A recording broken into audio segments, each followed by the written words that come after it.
Pilihlah pemimpin yang berakhlak, yang mereka akan mementingkan kepentingan umat. Itu. Nah, kalau bisa, ya KPU Bawaslu loloskan saya.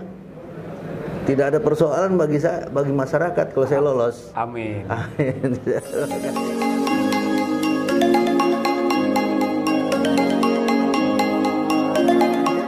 Karena Dang Ike-nya sudah dilolosin oleh rakyat. Sebenarnya sudah dilolosin, gitu kan? Tapi itu tadi ada sistem panitia penyelenggara ini yang tidak mau sama sekali berubah. Itulah bagi saya, kalau penyelenggara ke depan masih begini ini dinonaktifkan dulu lah, biar netral. Pilih yang profesional, pilih yang kompeten, pilih yang netral, mandiri, bahwa dia bertugas sebagai penyelenggara ini untuk kepentingan bangsa dan negara 100 tahun ke depan, bukan 5 tahun, 100 tahun ke depan. Perpak pertama, perpak kedua, perpak kedua ya, ya perpak kedua. Kemudian silaturahmi dari dua calon lain berturut-turut ya Dang Ike? Iya, berturut-turut. Di mata Dang Ike, bagaimana silaturahmi mereka itu? Ya, saya menganggap mungkin baru saya mengikuti ini, mungkin baru di zaman saya juga ada silaturahmi politik. Biasanya silaturahmi politik kita, silaturahmi politik bersaing-saingan, berganjal-ganjalan, ya, berjegal-jegalan. Menjaga itu tidak hidup, hanya orang-orang tertentu yang mengendalikan demokrasi ini. Gitu, buktinya kesejahteraan belum tercapai juga. Rakyat miskin masih banyak juga. Kita ketinggalan daripada negara-negara lain. Apalagi kita nggak usah banding negara lain. Di dalam negeri saja kita udah termasuk daerah yang tertinggal juga dibanding daerah-daerah misalnya Medan, Palembang, Pekanbaru, Surabaya, Bandung, Jakarta, apalagi Ujung Pandang, kita udah tertinggal dari segi ekonomi, sejahtera. Terlibat dalam politik praktis.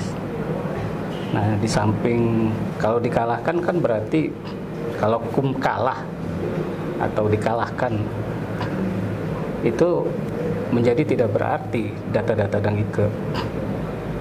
Karena kan ini soal menang dan kalah. Yang jadi pertanyaan kami kemudian, Dang Ike sebagai orang yang berkecimpung sekian puluh tahun dalam masalah hukum, mau diapain nih data yang seperti ini? Saya ikuti semua jalur.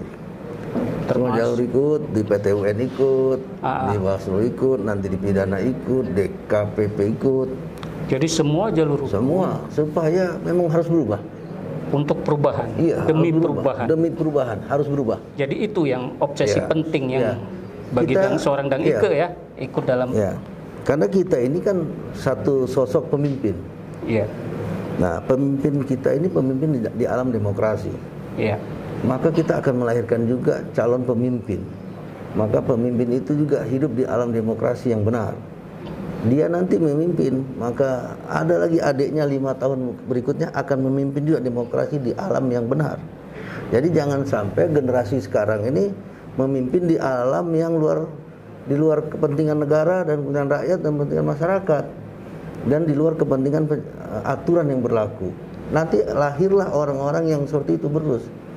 Nanti lahir lagi orang yang begitu, akhirnya demokrasi itu harus menghasilkan politik kesejahteraan, politik ekonomi baik, politik yang bermartabat, politik teknologinya tambah baik, politik kesejahteraan tambah baik, gitu.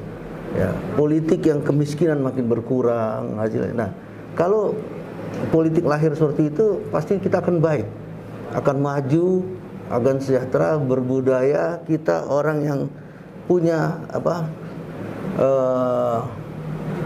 mempunyai satu harkat martabat selayaknya yang hidup seperti manusia yang berharkat martabat. Dang Ike, jadi demokrasi di Kota Bandar Lampung menurut Dang Ike ada berhala-berhala yang mencoba merusak ya, Dang Ike ya?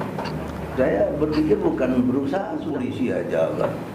Cukup 30 polisi jaga saya masih bisa bilang sama saudara saya diam, gitu, ya kan? Jadi sudah ada feeling, ada apa-apanya. Feeling saya sudah, bukan hanya pada saat itu, pada saat pemeriksaan saksi ahli aja saya sudah punya feeling. Kan saya sudah mengatakan, ini ada apa nih? Berarti saya mau kalah nih dalam sidang tuh. Dikalahkan tanda kutip. Ya, saya bilang ini tanda-tanda saya mau dikalahkan. Padahal keputusan masih 3 hari. Dalam sidang saya sudah merasakan, ini tanda-tanda saya sudah katakan. Yang mengatakan tanda-tanda itu kan pengalaman. Siap. Kemudian halayak juga kembali dikejutkan. Sepertinya Dang Ike ini terus berjuang dengan melaporkan kembali KPU ya. Kemarin ya. Ya. Yang keputusannya besok rencana ya. Kalah lagi. Nah, apa kira-kira yang mendasari Dang Ike untuk kembali berjuang? Ya, saya pengen demokrasi ini kembali kepada demokrasi kerakyatan. Demokrasi itu kedaulatan rakyat. Iya. Kembalikan mereka supaya orang-orang penyelenggara pemilu ini berasal dari orang-orang yang berdemokrasi, orang-orang yang punya harga diri, orang-orang yang punya harkat martabatnya untuk kepentingan orang banyak. Nah, maka tegakkan demokrasi ini dengan baik, gitu. Jangan dipermainkan, gitu. Jangan hanya sekedar diliwatkan karena ada ulah kekuasaan, ada ulah pengusaha, penguasa. Nah, ini jangan, gitu. Kita kalau begini-gini aja ya begini terus, gitu. Kapan kita mau baik? Kapan kita nih seorang pemimpin sangat bermanfaat buat rakyatnya? Bagaimana pemimpin ini menjadi pelayan rakyat? Jangan pemimpin yang dilayani rakyat, gitu. Ya. Bagaimana pemimpin itu mengayomi rakyat, bukan rakyat mengayomi pemimpin, gitu. Pemimpin itu harus berada paling depan dan berada paling belakang, gitu. Dan pemimpin itu segala sesuatunya, gitu. Dia harus lebih banyak berkorbannya daripada dia senangnya, gitu. Ya, dia harus bisa mengatakan biarlah rakyat senang, tapi saya juga senang.